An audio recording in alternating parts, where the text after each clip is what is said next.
గానము చేయుటయే మంచిది మనమందరము స్తుతి గానము చేయుటయే మంచిది యెరూషలేము యెహోవాయే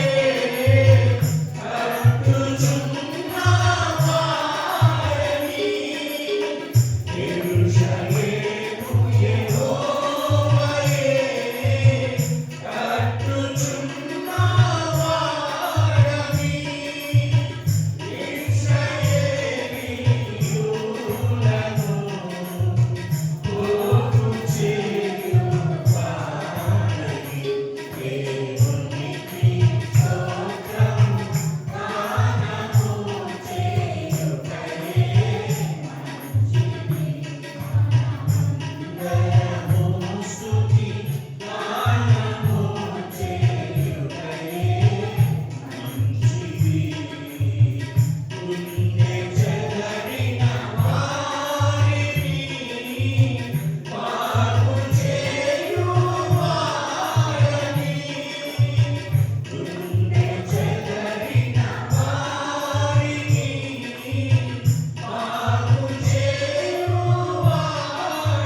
యేసుక్రీస్తు వారి నామములో దేవుని పాద సన్నిధిలో కూడి ఉన్న మీ అందరికీ నా వందనాలు. ప్రియులారా, ఈరోజు దేవుని వాక్యంలో నుండి మనం దేవుడు సృజించిన భూమి ఆకాశములను గురించి మనం జ్ఞాపకం చేస్తున్నాం. దేవుని వాక్యములో నుండి మనం పరిశుద్ధాత్మ దేనికి సూచనగా ఉంది అన్నటువంటి విషయాన్ని ధ్యానం చేస్తున్నాం. పరిశుద్ధాత్మ మనకి ఈ లోకంలో దేవుడు మనకి ఇచ్చినటువంటి మానవుడు జీవించడానికి ఇచ్చిన ఈ పంచభూతములు అనగా గాలి, నీరు, అగ్ని, భూమి, ఆకాశం అనే వీటి ద్వారా మానవుడు బ్రతుకుతున్నాడు. వీటిని మానవుని కోసం దేవుడు అనుగ్రహించాడు. వాటి యొక్క ఒక్కొక్క అర్థాన్ని కూడా మనము ధ్యానం చేసుకున్నాం. నీరు దేనికి ఉపయోగపడుతుంది, గాలి ఎలా ఉపయోగపడుతుంది, అలాగే అగ్ని ఏ విధంగా ఉపయోగపడుతుంది, పరిశుద్ధాత్మ మనకు ఆ విధంగా పోల్చబడినట్లుగా మనం చూస్తాం. ఈ క్రమంలో దేవుడు మానవుని కోసం ఇచ్చిన వీటిని ఏదైతే ఇచ్చాడో కలుషితమైపోయాయి.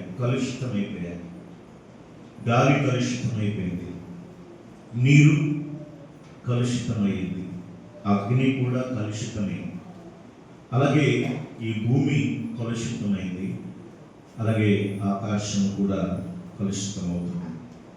అయితే ఎవరి వలన ఇది కలుషితం అవుతుంది, ఎందుకు కలుషితం అవుతుంది అన్నది మనకు తెలుసు.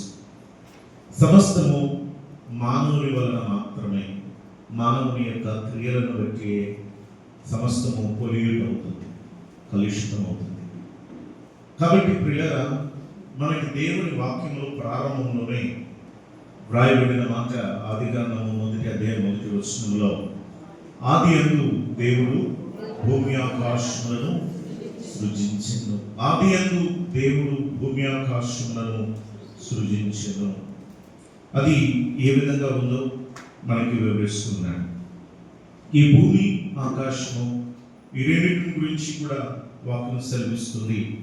ప్రభు అంటారు, ప్రియులారా, మరి ఆకాశం నా సింహాసనము, భూమి నా పాదపీఠము అని అన్నారు.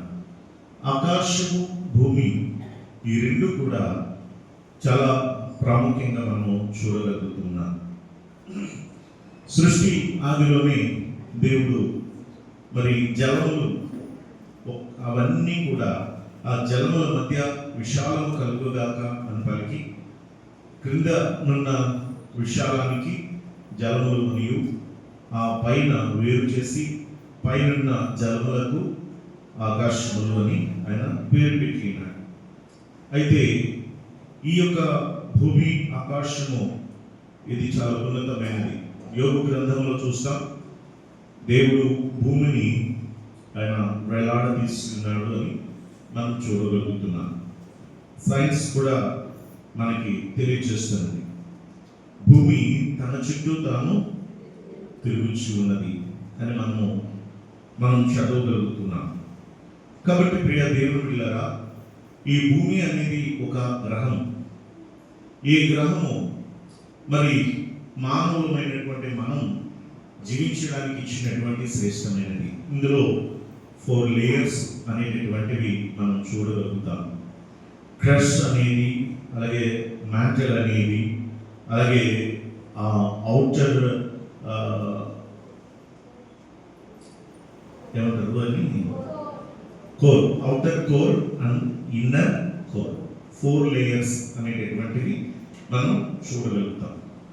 అయితే ప్రియులారా, ఈ భూమిలో దేవుడిచ్చిన శ్రేష్టమైనటువంటిది మనకి ఖనిజాలు సమస్తాన్ని కూడా దేవుడు మనకు అనుగ్రహించాడు. భూమిలో నుండి మనకి దొరికేటటువంటివి శ్రేష్టమైనవి ఉన్నాయి. అలాగే ఈ భూమి పైన కూడా మనకి లభించేటటువంటివి మనకి చూడగలుగుతున్నాం. అది మనము ఒక్కసారి ఆలోచన చేయగలిగితే భూమిలో ఏం దొరుకుతాయి శ్రేష్టమైనవి అని అంటే మనకి చెప్పుకోవచ్చు. బొగ్గు, అలాగే మనకి పెట్రోల్, డీజిల్, ఇవన్నీ కూడా ఆ చమురు బావుల నుండి వాటిని తీసి ఫిల్టర్ చేసి ఫ్లైట్స్కి, అలాగే మనకి ఆ పెట్రోల్ గాను ఆ డీజిల్ గాను వీటిని తయారు చేయడం, తారుగా మిగిలిన ఆఖరిని దాన్ని తారుగా చేయడం, ఇదంతా మనకి తెలిసినటువంటిది.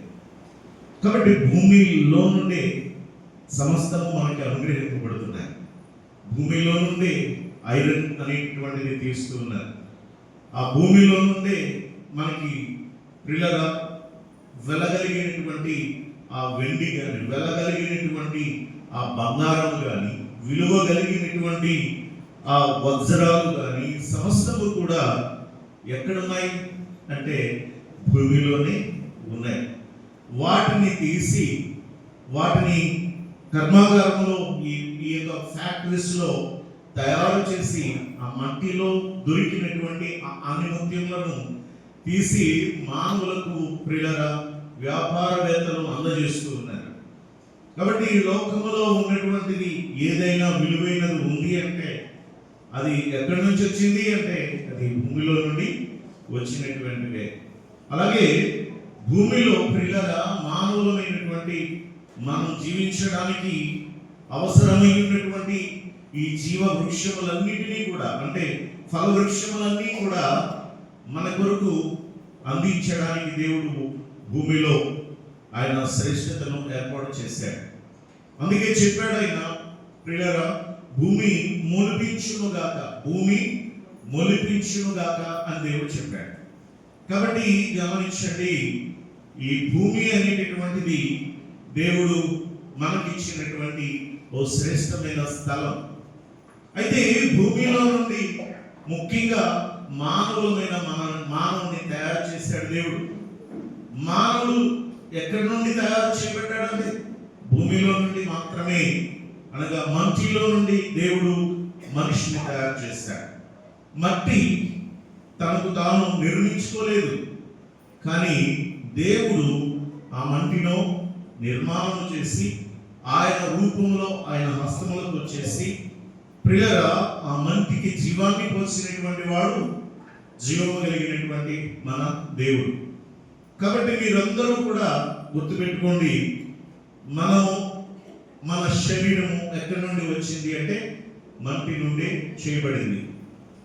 డార్విన్ సిద్ధాంత ప్రకారం మానవుడు కోతి నుండి వచ్చాడు. పరిణామ సిద్ధాంతం అనేది ఒకటి ఉంది. ఆ క్రమక్రమంగా ఆ యొక్క పరిణామం చెంది ఉన్నాడు మానవుడు, కోతి నుండి మానవునిగా మారాడు అని ఒక సిద్ధాంతాన్ని సిద్ధం చేసుకొచ్చాడు. అదే సిద్ధాంతాన్ని చాలా మంది నమ్ముతూ ఉంటారు. కానీ క్లియర్గా మనకి మట్టి నుండి చేయబడ్డాము అని చెప్పడానికి రుజువు కరెక్ట్గా మనం ఆలోచించినా కూడా మనకు అర్థమవుతుంది కదండి. మన యొక్క శరీరము ఒకవేళ మనం స్నానం చేయలేదు 2 రోజులు అనుకోండి, ఈ శరీరాన్ని రుద్దితే మట్టే కదా వచ్చేది. కానీ ప్రియులారా గమనించండి, మనిషి చనిపోయిన తర్వాత కూడా ఆ మట్టిలోకే చేర్చాలి. ఒకవేళ కాలు చేసిన ఆ బూడిదే మట్టిలోకి కలవాల్సిందే.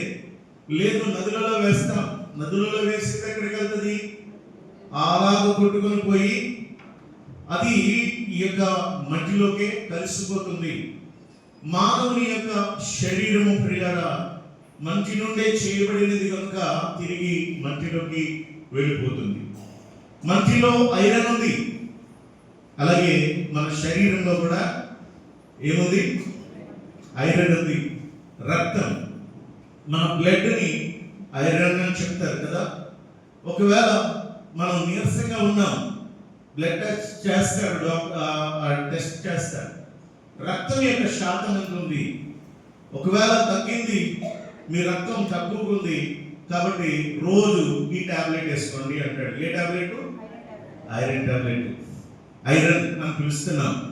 అంటే మట్టిలో ఐరన్ ఎలాగైతే అది ఒక స్ట్రాంగ్ గా ఉంటూ అది మానవులకు ఏ విధంగా ఉపయోగపడుతుందో మన బాడీలో కూడా రక్తము అనేటటువంటి ఈ ఐరన్ ని దేవుడు ఏర్పాటు చేశాడు. ఎందుకంటే మట్టిలో నుండి చేయబడినది కనుక మధ్యలో నుండి భాస్వరము వస్తుంది. భాస్వరము అలాగే ప్రియులారా మనిషిలో నుండి కూడా భాస్వరము అనేది ఉంటుంది. మనము ఎముకను రఫ్ చేస్తే అగ్గి పుడుతుంది. ఎముక రఫ్ చేస్తే అగ్గి పుడుతుంది. అలాగే ప్రియులారా మట్టిలో ఏముందట? భాస్వరము ఉంది. 2000 అగ్గి పుల్లలను ప్రియులారా తయారు చేయగలిగినంత భాస్వరం మన బాడీలో ఉందట. గమనించగలరా? 2000 అగ్గి పుల్లలను తయారు చేయగలిగినంత భాస్వరం. అంటే నేను ఎందుకు కంపేర్ చేస్తూ చెప్తున్నానంటే మనము మంచి నుండి చేయబడ్డాం అనడానికి రుజువు మనం గ్రహించాల్సిన వారు. ఎవరైనా అడిగినా మనము చెప్పడానికి మనకు ముందు అవగాహన రావాలి. అందుకు చెప్తూ ఉన్నాను. ప్రియ దేవుని పిల్లరా, భాస్వరం ఉంది, పొటాషియం ఉంది. మన ఈ భూమిలో ఏ విధమైన ఖనిజాలు ఉన్నాయో మన బాడీలో కూడా కొన్ని ఖనిజాలు ఉన్నాయి. అవి మనల్ని మన శరీరానికి మన జీవించడానికి ఉపయోగపడుతున్నాయి. కాబట్టి ప్రియులారా ఇప్పుడు ఈ భూమి అనేటటువంటిది మరి దేవుడు మానవులకు ఇచ్చినటువంటి విలువైనటువంటి ఒక భాగం, ఒక శ్రేష్టమైన స్థలం. ఇక్కడ ఉన్నటువంటి ఈ స్థలాన్ని దాటి ఒకవేళ మరొక చోట ఉంటాను అని ఒకవేళ ప్రయత్నం చేసినా మరొక చోట ఈ శరీరము ఇమడలేదు. ఎందుకు అనంటే ఇది ఇక్కడ నుండే తీయబడినది. మనం గుర్తు పెట్టుకోవాలి. అది చంద్రమండలంలో కానీ ఎక్కడైనా సరే మనిషి కష్టం. అది ఎక్కువ కాలం జీవించలేడు మనిషి. అది మనం తెలుసుకోవాలి. అందుకే భూమి మీద మనం దేవునికి కృతజ్ఞత చెల్లించాలి. దేవా, మంటి నుండి నన్ను సృష్టించావు, అలాగే మంటి ఈ భూమి మీద నన్ను జీవింపచేస్తున్నావు, అలాగే నా కోసం ఈ భూమి మీద సమస్తాన్ని సమకూర్చి నేను జీవించడానికి నాకు అనుగ్రహించావు. నీకు వందనాలు తండ్రి అని మనం అందరం కూడా దేవునికి వందనాలు చెల్లించాలి. మరి 4 లేయర్స్ ఉన్నాయని చెప్పుకుంటున్నాం కదా. అదే రీతిగా ప్రియ దేవుని బిడ్డలారా, మనము బైబిల్లో యేసుక్రీస్తు ప్రభువారు 4 ప్లేసెస్ గురించి చెప్తున్నారు. 4 స్థలాల గురించి ఆయన చెప్తూ ఉన్నారు. ఆ 4 స్థలాలు చాలా ప్రాముఖ్యమైనవి. ఏమండి, కొన్ని స్థలాలలో కొన్ని భూమి అంతా ఒకటే, కానీ ఆ భూభాగములలో ఉన్నటువంటి ఆ స్థలాలు కొన్ని స్థలాలు ఉంటాయి. అవన్నీ మనకి తెలిసినటువంటిది. మరి మట్టి నేల, రాగిడి నేల అని, ఆ ఎర్ర మట్టితోను, ఇసుక మట్టితోను, ఇవన్నీ కూడా మరి అనేక రకాల స్థలాలు భూభాగంలో మనం చూడగలుగుతాం. ఏమండి, మరి ఇసుక నేలలో అనగా మట్టి ఇసుక అనేది కలిసి ఉన్నటువంటి స్థలాలలో ఎక్కువగా మనకి దుంపలనే అవన్నీ పండుతూ ఉంటాయి. అది మనకి గ్రహించుకోవచ్చు. నుజువేడు ప్రాంతాల్లో మేము చూసాము అక్కడ ప్రాంతాల్లో. అలాగే ప్రియులారా, బంకమట్టి అనేటటువంటిది ఉంటూ ఉంది, మనకి తెలిసినటువంటిదే. ఇసుక నేల అనేటటువంటిది ఉంటూ ఉంది. ఇసుక నేల అనేది అక్కడ ఆ యొక్క ఖనిజములు ఉండవు కనుక నీరు నిల్వ ఉండడానికి కూడా ఛాన్స్ లేదని ఒక సైన్స్ చెప్తా ఉంది. అయితే ఈ భూభాగంలో ఒక చోట పండే పంట మరొక స్థలంలో పండకపోవడానికి గల కారణాలు కూడా బైబిల్లో మనం ఈ సైన్స్ లో కూడా మనం చూడగలుగుతాం.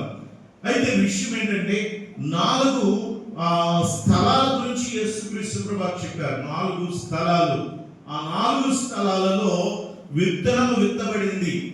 4 స్థలాలలో విత్తబడినటువంటి విత్తనం ఏమైంది, ఏ విధంగా ఉంది అన్న విషయాన్ని యేసు ప్రభువు జ్ఞాపకం చేస్తూ ఉన్నారు.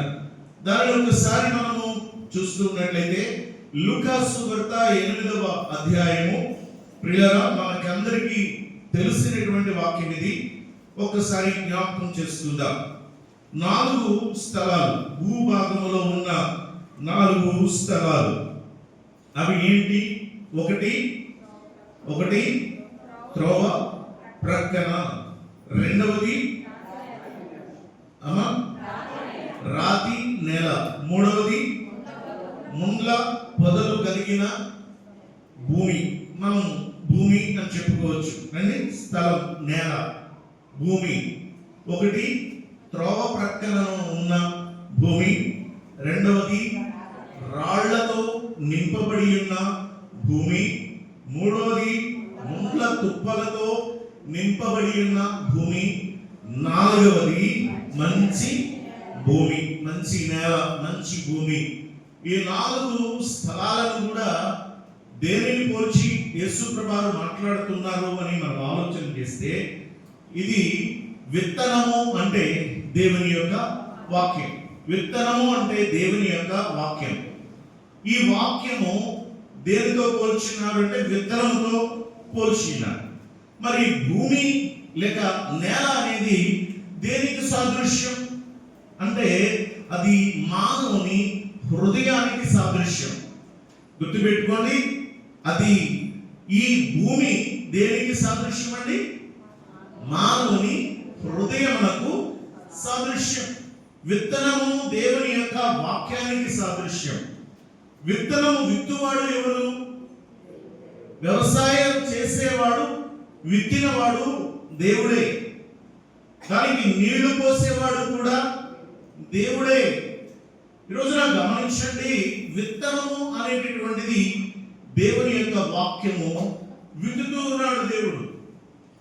విత్తుతుంటే 4 ప్లేసెస్ లో అవి పడ్డాయి. ఆ 4 ప్లేసెస్ లో పడినటువంటిది ఏది ఫలించింది అన్న విషయాన్ని యేసుక్రీస్తు ప్రభువు జ్ఞాపకం చేస్తున్నారు. అంటే ఈ భూమి అనేది, నేల అనేది మానవుని యొక్క హృదయానికి సంబంధించినదిగా మనం ఇక్కడ చూడగలుగుతున్నాం. కాబట్టి ప్రియులారా, ఈ యొక్క మొదటిది మనం చూస్తూ ఉంటే త్రోవ ప్రక్కన ఉన్న భూమి. అంటే మనకి అక్కడ బౌండరీస్ అనేది అక్కడ లేవు. గుర్తుపెట్టుకోండి, ఆ ప్లేస్ లో త్రోవ ప్రక్కన బౌండరీస్ లేవు. అక్కడ ఏదైనా నాటబడితే దానికి అధికారము ఒకరిది అనేది ఎవరిది కూడా లేదు. అక్కడ అందరికీ అధికారమే కదండి.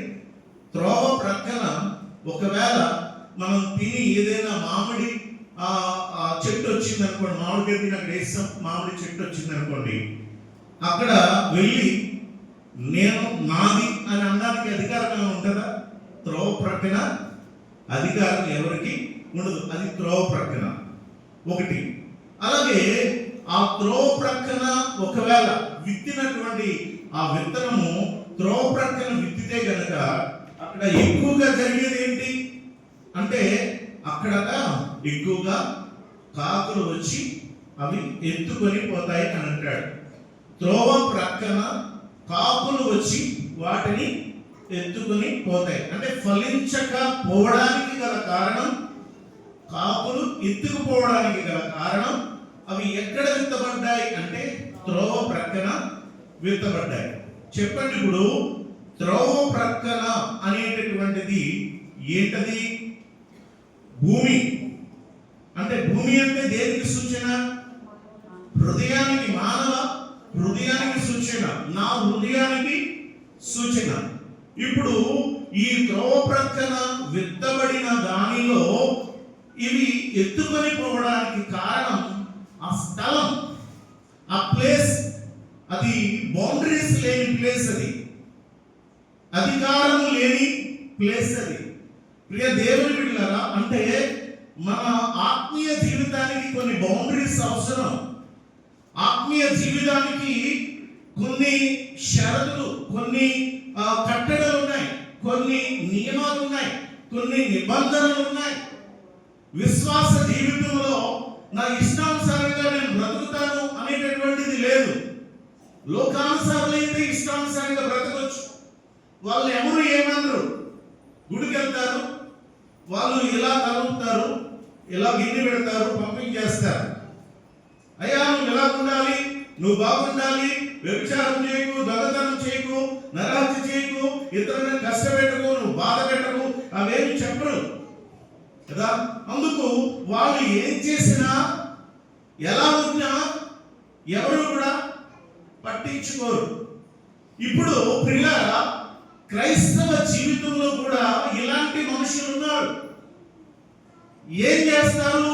వీరు హృదయం ఎలాంటిదంటే త్రోవ ప్రక్కన ఉన్న భూమి లాంటి జీవితాలకి. వాళ్ళని ఎవరు ఏమనకూడదు, వాళ్ళని తిట్టకూడదు, వాళ్ళని గద్దించకూడదు, వాళ్ళకి బుద్ధి చెప్పకూడదు. అది మంచిది కాదు, ఇది ఇలా ఉండండి అలా ఉండండి అని చెప్పకూడదు. అంటే వాళ్ళు దేనికి అలవాటు పడ్డారంటే ఫ్రీడమ్. వారి హృదయము త్రోవ ప్రక్కన ఉన్న భూమి లాంటిది.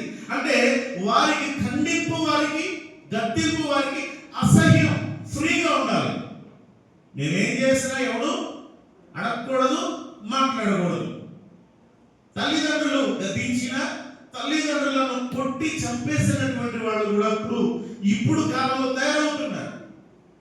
పిల్లల పెద్దలు చెప్పినా, సేవకులు చెప్పినా మాకెవరు చెప్పకూడదు. ఎందుకు చెప్పాలి? మాకు తెలియదా అనే ఒక విధమైనటువంటి గర్వపు హృదయంతో నింపబడిపోయి ఉంటున్నారు. వీరెవరు అంటే త్రోవ ప్రక్కన ఉన్న భూమి వంటి వారు. బౌండరీస్ ఉండవు కాబట్టి ప్రియరా, అధికారం కలిగిన దేవునికి ఆ హృదయాన్ని ఇవ్వరు కాబట్టి ప్రియరా, వాక్యానికి అక్కడ చోటు లేదు. విత్తిన వెంటనే ఎవరు పట్టుకుపోతారు? అపవాది వచ్చి పట్టుకొని వెళ్ళిపోతాడు. కారణం ఆ త్రోవ ప్రక్కన.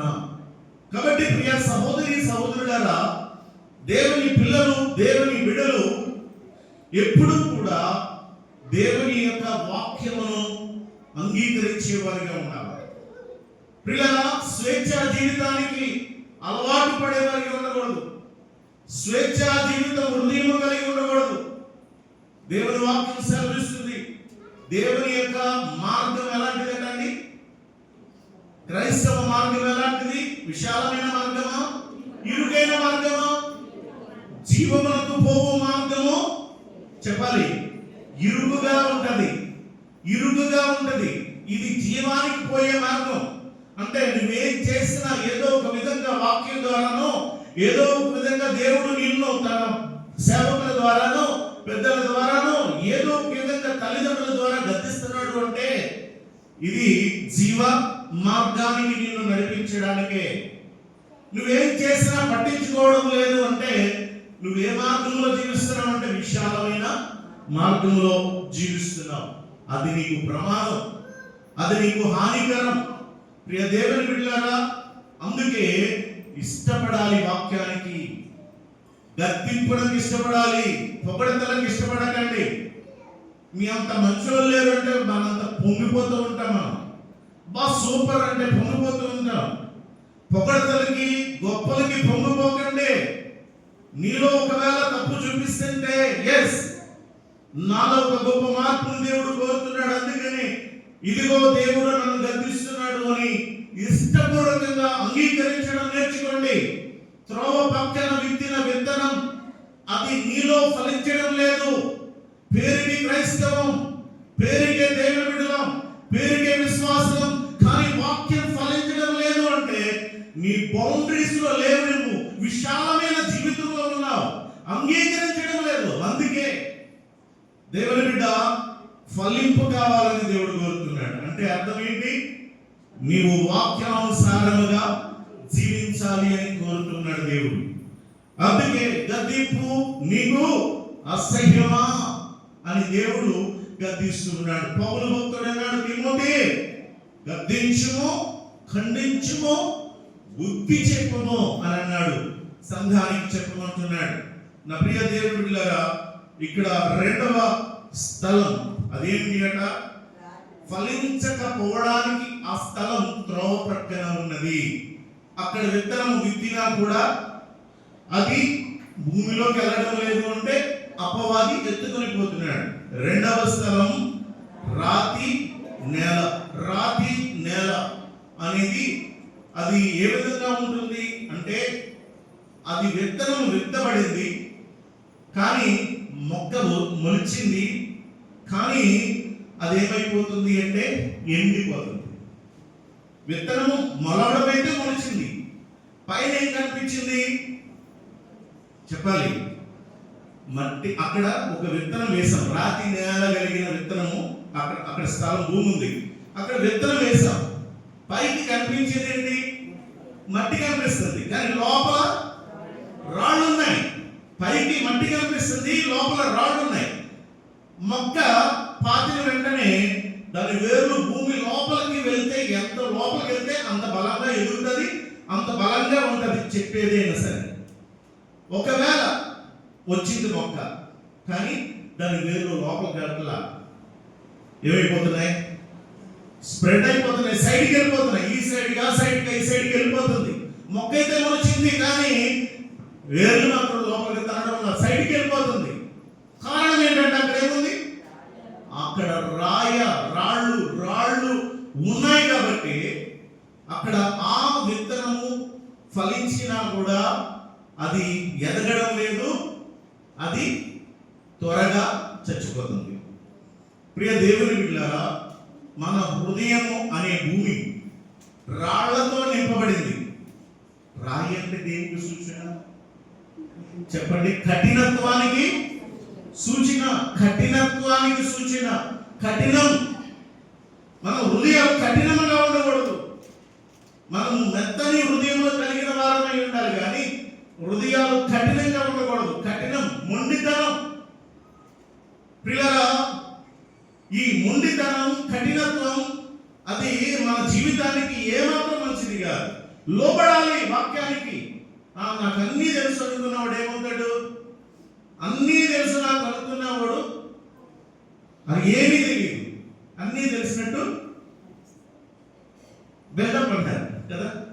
అన్నీ తెలుసు అన్నట్టు నాకు అన్నీ తెలుసు అంటారు, కానీ ఏమీ తెలిసిన వాడు నమ్రతగా ఉంటాడు, జాగ్రత్తగా నేర్చుకుంటాడు. అవసరం వచ్చినప్పుడు దాని టాలెంట్ని బయట పెడతాడు. తెలిసినవాడు. ఏమీ తెలియనివాడు ఏం చేస్తాడంటే ఎగిరెగిరి పడిపోతూ ఉంటాడు అనమాట. ఏదో సాగుతూ ఉంటాడు, నాకు తెలియదు అనుకోండి. కానీ చెప్తున్నాను, ఇలాగ విశ్వాసమైనటువంటి మనం కూడా రాళ్ల వంటి కఠిన హృదయాలు కలిగి ఉన్నాం. ఎన్ని వాక్యాలు వినండి, ఎంత ఖండింపు వినండి, ఎంత బోధించినా కూడా మార్పు అనేది రాదు. గుండెలో కఠినత్వంతో జీవిస్తూ ఉంటాం మనం. కారణం ఏమిటి అంటే ప్రియులారా, మనం పెరిగే పరిస్థితులు అవ్వచ్చు, లేక మన ఇంటిలో ఉండే పరిస్థితులు అవ్వచ్చు, లేకపోతే మరి మన సహవాస పరిస్థితులు అవ్వచ్చు, మరి ఏదైనా మనల్ని కఠినత్వంగా చేయొచ్చేమో. కాబట్టి కఠినమైనటువంటి హృదయాలు కరిగిపోవాలి. కఠినమైనటువంటి హృదయం కరిగిపోవాలని దేవుడు కోరుకుంటున్నాడు. రాతి గుండెను మీలో నుండి తీసివేసి మాంసపు గుండెను మీకు ఇస్తానంటున్నాడు దేవుడు. కఠినత్వం రాతి హృదయానికి, రాతి నేలకు సూచన. నువ్వు వాక్యం వింటున్నా మంచిదే, కూర్చుంటున్నా వింటున్నా మంచిదే. ఫలింపు అనేది ఉండదు. తొందరగా అది మొక్క చనిపోతున్నట్టుగా ఆత్మీయ జీవితంలో మనం స్టాండర్డ్ గా మనం నిలబడలేము. మనకి శోధనలు వచ్చినప్పుడు, కష్టాలు వచ్చినప్పుడు మనం ఎండిపోయినటువంటి ఆ మొక్కలాగా అయిపోతాం. కారణం మన గుండెల్లో పిల్లగా మనకి కఠినత్వంతో నింపబడుతూ ఉన్నాం కనుక. ఏ నేల అంటే రాళ్లతో నింపబడిన నేలలో పిల్లల మొక్కను ఫలింప చేయలేదు. మనం కఠినంగా ఉన్నంత వరకు మన ఆత్మీయ జీవితంలో ఎదగలేము. మనం కఠినత్వం తీసివేసుకొని మనం ఏం చేయాలి? మనము వినయం కలిగి, విధేయత కలిగి దేవుని వాక్యం నేర్చుకోవడానికి ప్రయత్నం చేయాలి. ప్రియ దేవుని బిడ్డలారా, ఇది రెండవ స్థలంగా మనం చూస్తున్నాం. మూడవ స్థలం గురించి మనం చూస్తే ముండ్ల తుప్పలు కలిగిన భూమి. దేవుని బిడ్డలారా, ఇక్కడ ఈ ముండ్ల తుప్పలు అనేటటువంటి భూమి దేనికి సాదృశ్యంగా ఉందట? మనుష్యుని యొక్క ఐహిక విచారములను చూడండి. 14వ వచనం 8వ అధ్యాయం. ముండ్ల పొదలలో పడిన విత్తనము పోలిన వారెవరనగా విని కాలము గడిచిన కొలది ఈ జీవ సంబంధమైన విచారముల చేతను, ధన భోగముల చేతను అణిచివేయబడి పరిపక్వముగా ఫలింపని వారు చాలు.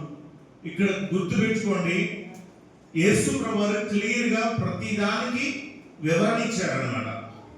ఏ నేలన విత్తనం విత్తబడింది, ఆ విత్తనం ఫలించిందా లేదా, ఫలించకపోవడానికి కారణం ఏంటి అన్నది చెప్పారు యేసు ప్రభువారు. మొదటిది త్రోవ ప్రక్క, రెండవది రాతి నేల, మూడవది ముండ్ల తుప్పలు కలిగినటువంటి నేల. అక్కడ విత్తనము విత్తినా కూడా అక్కడ ఎదిగింది, ఎదగలేకపోతుంది. అంటే కొద్దిగానే ఎదిగింది, ఎదగలేకపోవడానికి గల కారణం చెప్పండి, ముండ్ల తుప్పలు. అసలు ముండ్లు ఎందుకు వచ్చాయి? ముండ్ల తుప్పల వరకు చెప్పారు యేసుప్రభు గారు. అసలు ఇప్పుడు మనం ఆలోచిద్దాం, అసలు ముళ్ళు ఎందుకు వచ్చాయి? ఆ భూమిలో ముళ్ళు ఎందుకు వచ్చాయి? అసలు ఎవరు అసలు ఆ ముళ్ళకు సూచన ఏంటి? అసలు ఏంటి? ముళ్ళకు సూచన శ్రమలకును శోధనలకును మనుషుల యొక్క హానికరమైన జీవితానికి ఈ ముళ్ళ తుప్పలు శాపానికి సూచన. అర్థమైంది కదండి? ఏ భూమి నుంచి అయితే దేవుడు మనిషిని చేశాడో ఆ మానవుని దేవుడు శపించాడు. ఏమని? నువ్వు నేల నుండి నిర్మించబడ్డావు, తిరిగి మట్టిలోకి వెళ్ళిపోతావు. కానీ నువ్వు భూమిని సేద్యపరిచినప్పుడు అది నీకేమిస్తుంది? ముండ్ల పొదలను గచ్చ పొదలు అది నీకు ఇస్తుంది అన్నారు. అంటే ఫలవంతమైన జీవితాన్ని కలిగి జీవించిన మొదటి ఆ భాగము తర్వాత శాపగ్రస్తమైన భూమిగా మార్చబడింది. అంటే దానికి గల కారణం ఆయన అవిధేయత. ఆదాము గారి యొక్క అవ్వగారి యొక్క అవిధేయత వలన భూమి శపింపబడే ఆ భూమి ఏమిస్తుందట? ముండ్ల పొదలను గచ్చ పొదలు ఇస్తుంది. మనం కూడా వాక్యానికి అవిధేయులమై జీవిస్తే మనలో కూడా ఫలాలు రావడం కాదు, కానీ అలా మన భూమి మీద అనగా మన హృదయంలో ముండ్ల తుప్పలు మొలుస్తాయి. మంచితనానికి బదులు మనలో హానికరమైనటువంటి ఈ ముండ్లు మొలుస్తాయి. ఇప్పుడు ఈ ముండ్ల తుప్పలలో విత్తనం వేశారు. వేసినప్పుడు అది మొలిచింది కానీ ఎదగడం లేదు. ఏంటి అంచేస్తున్నాయట? ఈ ముండ్లు అంచేస్తున్నాయి, ముండ్ల తుప్పలు అంచేస్తున్నాయి. అంటే దీనికి గల కారణం వేసి చెప్పారు, విచారముల చేతను ధన భోగముల చేతను అణిచివేయబడుతుంది. అంటే రెండు విషయాలు, విచారము ధన భోగము. అంటే మనుష్యులకు ఈ భూమి మీద అనేకమైన విచారాలు, తిండి కోసం విచారం, కట్టే బట్ట కోసం విచారం, ఉండే నివాసం కోసం విచారం, సంపాదించాలి అనేటటువంటి విచారం, ధనాపేక్ష కలిగినటువంటి విచారం, మనిషికి ఇంట్లో ఏది ఇష్టమో అది కోల్పోతే విచారం, అనేక రకాల విచారాలు మనిషికి పట్టి పీడిస్తున్నాయి. ఈ విచారాలతో ఉన్నప్పుడు మనశ్శాంతి ఉండదు. అప్పులు ఉన్నాయండి మీకు, మనశ్శాంతి ఉండగలరా? అప్పులోళ్ళు పీకు తినేస్తారు, మనశ్శాంతి ఉండగలరా? ఒకప్పుడు అప్పులోళ్ళు ఇచ్చి ఏమన్నా రేపు ఇస్తానంటే వెళ్ళిపోయేవాడు. ఇప్పుడు అలా కాదు, ఈఎంఐ రూపంలో అప్లోడ్ వచ్చాడు. ఈ ఈఎంఐ రూపంలో అప్లోడ్ వచ్చాడు కాబట్టి ఈ అప్లోడ్కి రేపు ఇస్తానండి అంటే ఊరుకుంటాడా? ఈ ఈఎంఐ ఈ రోజు కరెక్ట్గా రేపు అప్పు తీర్చాలంటే ఈ రోజు నైట్ వేసేయాలి అకౌంట్లో. ఒకవేళ మిస్టేక్ మిస్ అయ్యామా మర్చిపోయామా దానికి డబుల్ వేస్తాడు వడ్డీ, రోజు కింద వేస్తాడు. ఇలాగా అప్పు మీద అప్పు, భారం మీద భారం. ఇవన్నీ కూడా ఏం చేస్తాయంటే ఇక్కడ వాక్యం మీద మనసు ఉండదు. అప్పుడు మనకి విచారము, ఈ వేదన, ఇవన్నీ కూడా మనలో ఉన్నప్పుడు ఏమవుతుందంటే వాక్యం మీద ఉండదు, వాటి మీద ఏం చేస్తుంటుంది? ఆ కష్టాలు, ఆ శ్రమలు, నిందలు, అవమానాలు ఏదైతే మనలో ఉంటాయో అవి మనల్ని ఎదగనివ్వకుండా అనిచేస్తున్నాయి ఆధ్యాత్మికంగా.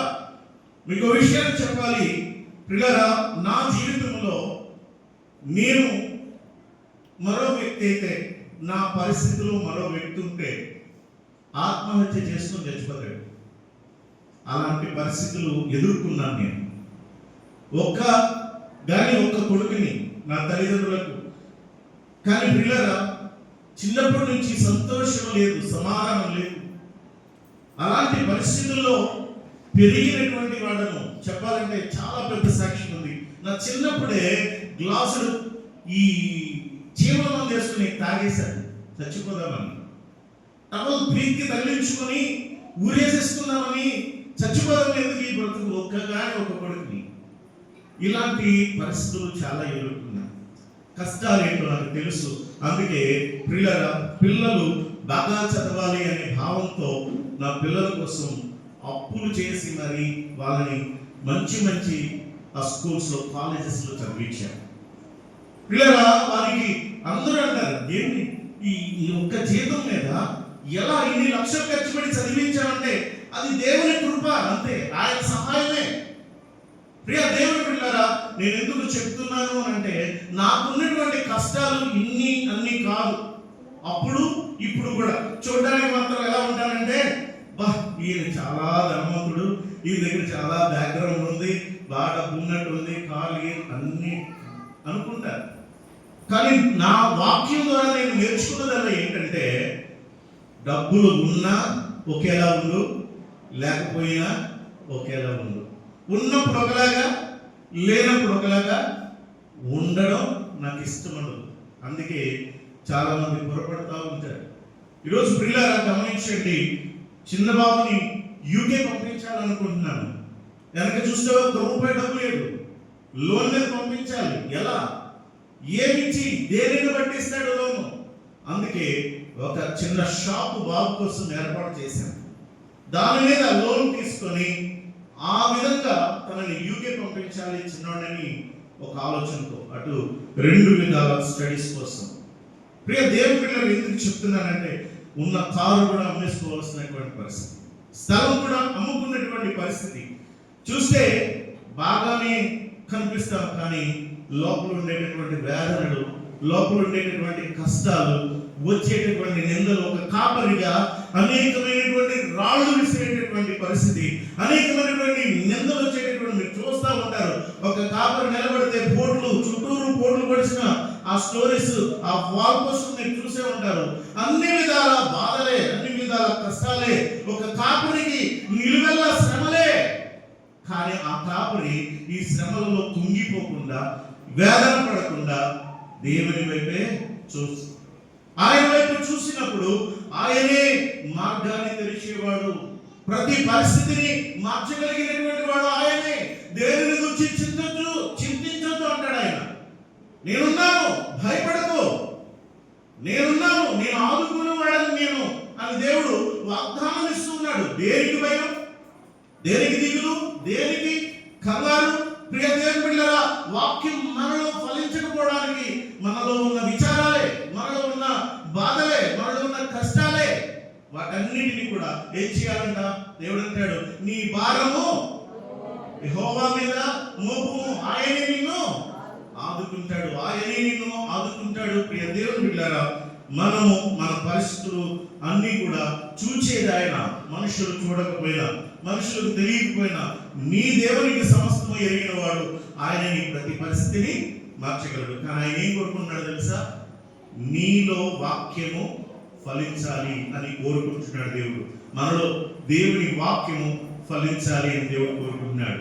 4వదిగా మనం చూస్తాం, అదేంటి అంటే మంచి నేల. మంచి నేల.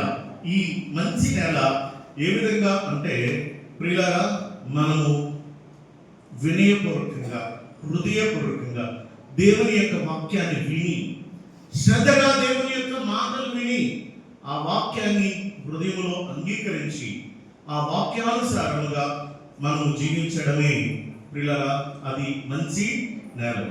అది గద్దింపునైనా, ఖండింపునైనా, దేవుడు చెప్పే ప్రతి మాట కూడా ఇది దేవుడు నాతో మాట్లాడుతున్నాడు, నేను సరి చేసుకోమని దేవుడు నన్ను హెచ్చరిస్తున్నాడు, నా జీవితాన్ని మార్చుకోమని దేవుడు నాకు బోధిస్తున్నాడు. కాబట్టి అని మన విశ్వాసంతో ప్రియులారా మనము దేవునికి మనము లోబడి జీవించి ఆ వాక్యానుసారంగా నడిస్తే మన యొక్క మంచి నేల, మంచి హృదయం అన్నమాట.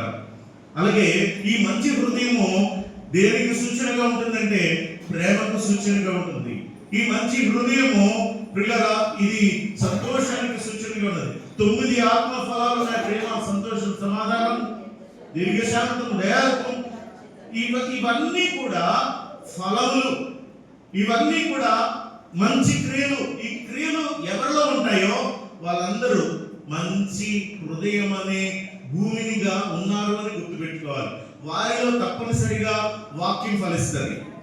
కుళ్ళి ఉన్నవాళ్ళు, కుతంత్రాలు ఉన్నవాళ్ళు పిల్లరా, లేక ఒక ఆ ద్వేషాలు ఉన్నవాళ్ళు, అసూయతో జీవించేవాళ్ళు, పగలతో జీవించేవాళ్ళు, భయంకరమైనటువంటి పిల్లరా ఈ చెడు వ్యసనాలు ఈ బ్రతుకులో జీవించే వారిలో వాక్యము అనేది ఫలించదు. అది జ్ఞాపకం చేసుకోవాలా. దేవుడు చూస్తున్నాడు. మనము ఒక్కసారి మనం చదువుతున్నట్లయితే ప్రియులారా, నీతి ఫలించినట్లు మనం చూడండి. ఆ హోషేయ గ్రంథము 10వ అధ్యాయము 12వ వచనం ఒకసారి చదువుదాం. హోషేయ గ్రంథము 10వ అధ్యాయము 12వ వచనం. ఏం ఫలించినట్లు? నీతి ఫలించినట్లు విత్తనం వేయుడి, ప్రేమయను కోత మీరు కోయుడి, యెహోవాను వెతుకుటకు ఇదే సమయం. చాలండి. నీతి ఫలించినట్లు మీరేం చేయాలి? విత్తనము వేయుడి. తర్వాత ఇక్కడ మనము తదుపరి చదువుతున్నట్లయితే, ఆయన ప్రత్యక్షమై నీ మీద నీతి వర్షము కురిపించినట్లు ఇది వారికెన్నడూను దున్నని బీడు భూమి దున్నుడి. ఆఖరిగా మనం ఈ మాట చదువుతున్నప్పుడు ఏ భూమి కనిపిస్తుంది? 4 భూముల గురించి చెప్పుకున్నాం. త్రోవ ప్రక్కన ఉన్న భూమి, బౌండరీస్ లేవు దానికి, అందుకే అక్కడ అపవాది ఎత్తుకుని పోతున్నాడు వాక్యం. రెండవది రాతి నేల, కఠిన హృదయానికి సూచనగా ఉంది. అందుకే వింటున్నాం కానీ అది మనలో ఫలించడం లేదు. మూడవది ఐహిక విచారములు అనే ముండ్ల తుప్పలు కలిగిన భూమిగా ఉంది మన హృదయం. అందుకే మనలో దేవుని యొక్క వాక్యము ఫలించడం లేదు. నాలుగవది మంచి నేలకు మనం చూస్తున్నాం. ఐదవదిగా చూస్తూ ఉండగా ఇక్కడ ఇది బీడు భూమి అంటున్నాడు. ఏ భూమి అండి? బీడు భూమి. ఈ బీడు భూమి ఎన్నడూ ఇదివరకెన్నడూ దున్నని బీడు భూమి దున్నుడి అని అంటున్నాడు. అంటే ఈ బీడు భూముల గురించి అందరికీ తెలుసు కదండి. అమ్మా, బీడు భూములు ఎలా ఉంటాయి? బీడు భూములు ఎలా ఉంటాయి అంటే మనకి తెలిసింది, అక్కడ ఆ భూమి పగిలిపోయి పిల్లలుగా పిల్లలుగా విడిపోయి ఉంటుంది. అక్కడ ఫలాలు ఫలించాలంటే అక్కడ చాలా కష్టం. ఆ బీడు భూమిని ఒకవేళ రైతు వదిలేస్తాడా? అలా బీడుగా మారడానికి కారణం ఏంటి? దానిని సేద్య పరచకపోవడం. రెండవది దానికి తగినంత నీరు అందకపోవడం. అమ్మా గుర్తుపెట్టుకోండి, బీడు భూమిగా మారుటకు కారణాలు గుర్తుపెట్టుకుంటే, అది బీడు భూమిగా మారడానికి గల కారణం సేద్యపరచకపోవడం, అంటే దాన్ని పట్టించుకోకపోవడం. రైతుకు ఏం చేయట్లేదు చెప్పాలి. ఇప్పుడు దేనికి సూచన? భూమి మన హృదయానికి సూచన. భూమి మనకి సూచన, మన హృదయానికి సూచన. పట్టించుకోవాలి. దేవుడు చూసేది అదే. ఏమన్నాడు? మనుషులు పై రూపమును లక్ష్య పెట్టదు, కానీ నేను దేని చూస్తాను? హృదయ అంతరంగములను పరిశీలిస్తాను. దావీదు అన్నాడు, దేవా నా హృదయమును నా అంతరంగములను పరిశీలించు అని దేవుని అడుగుతున్నాడు. మనం కూడా అలా అడగాలట దేవుణ్ణి. మన హృదయాన్ని మనం పరిశీలించుకోవాలి, మనం పట్టించుకోవాలి, నిర్లక్ష్యంగా వదిలిపెట్టకూడదు. మనము బాధ్యత తీసుకోవాలి. అసలు మనం ఏమున్నామో, ఎలా ఉన్నామో, ఏం చేస్తున్నామో, ప్రార్థన జీవితం ఉందా లేదా, ఆత్మీయ జీవితం మనలో ఉందా లేదా, వాక్యం ఎంతవరకు నేను పాటిస్తున్నాను, ఎంతవరకు నేను ఆయన నీతి కలిగి యథార్థత కలిగి నేను జీవిస్తున్నాను, అసలు నేను ఏం చేస్తున్నాను అన్న విషయాన్ని పట్టించుకుంటున్నామా? ప్రతిరోజు పరిశీలన చేసుకోగలుగుతున్నామా? నేను చేసేదంతా రైట్ అనుకుంటున్నాం, కానీ నీవు చేసేదాన్ని ఎంత తప్పు ఉందో, నీవు ఎంతగా దేవునికి విరోధంగా బ్రతుకుతున్నావో, ఎంతగా నీ జీవితంలో ప్రియులారా ఇతరులకు హానికరమైన జీవితం జీవిస్తున్నావో, నీ కుటుంబానికి నువ్వు ఎంత హానికరంగా జీవిస్తున్నావో, అసలు నీ జీవితం ఏంటో, నీ పరిస్థితి ఏంటో, నీ ప్రవర్తన ఏంటో దాని గురించి మనసు పెట్టావా? దాని గురించి ఆలోచిస్తున్నావా? ఆలోచించకుండా నా లైఫ్ వెళ్ళిపోతుందిలే, నా జీవితం కొనసాగిపోతుందిలే, నాకు 3 పూట్ల హాయిగా కడుపు నిండిపోతుందిలే, నా పిల్లలకి నా కుటుంబానికి ఏ కష్టం లేదులే, నేను అన్ని సమకూర్చేశాను, నాకే ప్రాబ్లం లేదులే, హ్యాపీ, ఈ లైఫ్ హ్యాపీ అనుకుంటూ వెళ్ళిపోతున్నావా? పట్టించుకోవడం లేదా? ఎవరు పట్టించుకుంటున్నారో తెలుసా? దేవుడు చూస్తూ ఉన్నాడు. నీ హృదయం ఎలా ఉందో, నీ ప్రవర్తన ఎలా ఉందో, నీ మాట ఎలా ఉందో, నీ వ్యవహారం ఎలా ఉందో అన్ని చూస్తూ ఉన్నటువంటి దేవుడు. నువ్వు పట్టించుకోకపోతే ఆ భూమి ఏమైపోతుంది? పంటకి పనికిరానిదిగా బీడు భూమిగా మారిపోతుంది. వర్షం కావాలి, పరిశుద్ధాత్మయే వర్షం, నీరే పరిశుద్ధాత్మకు సూచనగా ఎక్కడి నుంచి వస్తుంది? ఆకాశం నుండి ఆయన నీతి వర్షాన్ని కురిపిస్తాడట. ఆ వర్షము మనలో రావాలి. ఇప్పుడు భూమి నీటి కొరకు కనిపెట్టుకుని ఉండాలా? దేవా, నీ యొక్క వాక్యమైనటువంటి నీటితో, నీ పరిశుద్ధాత్మైన నీటితో నన్ను నింపు ప్రభా. వీడు భూమిగా మారిపోయాను, ఇన్నాళ్ళు నేను పట్టించుకోలేదు, నేను ఏం చేస్తున్నానో, ఎలా ఉన్నానో నేను సరిగా గ్రహించుకోలేదు ప్రభా. ఇప్పుడు నేను గ్రహించుకుంటున్నాను, నా జీవితాన్ని మార్చుకుంటున్నాను. వీడు భూమిగా ఉంది నాయనా, నీవు సేద్యపరచయ్యా, నీ వర్షాన్ని పంపించి, నీ ఆత్మను పంపించి, నన్ను నీ ఆత్మతో నింపి నన్ను సేద్యపరచు. నా హృదయాన్ని సరిచేయి, నా మనసు సరిచేయి, నా జీవితాన్ని సరిచేయి. నీకు ఇష్టమైన జీవితం నేను జీవిస్తాను ప్రభా. నీకు నచ్చినటువంటి పాత్రగా నన్ను వాడుకో ప్రభా.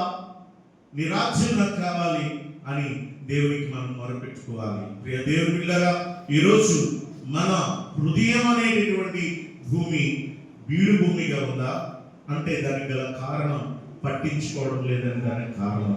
ఇందులో దేవుని యొక్క ఆత్మ వర్షమును కుమ్మరించమని దేవుని కోరుకుందాం. ప్రార్థన చేద్దాం.